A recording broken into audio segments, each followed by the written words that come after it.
Being close to the terminally ill needs a new layer of care during the coronavirus crisis. We filmed Pat Powling from outside her hospice window, keeping a safe distance.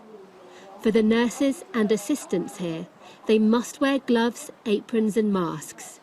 But a national shortage means it's a scramble each week to source the gear.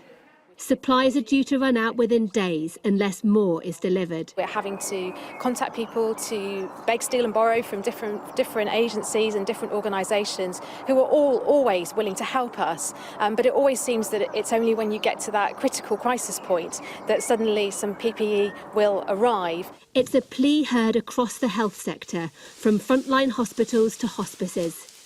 Under pressure, ministers said a shipment of supplies would arrive today. It is the case that there's a consignment of personal protection equipment that's arriving from Turkey, which contains tens of thousands of gowns. But barely 2 hours later, it emerged the just-in-time delivery had been delayed.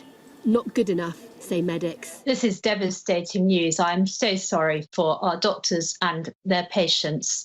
And I would like to ask the government, the words of the minister himself, Robert Jenrick, what should we do? Shipments have been coming in from overseas, including this plane load from China. But there's global competition and limited supply. Now the government has charged the man who oversaw the London Olympics with boosting the production of protective equipment at home. We do recognise that we need to be working constantly in order to be able to boost supplies. This is why we brought in Lord Dayton. We don't want to see anyone in a setting that doesn't have the equipment that they need to do their job.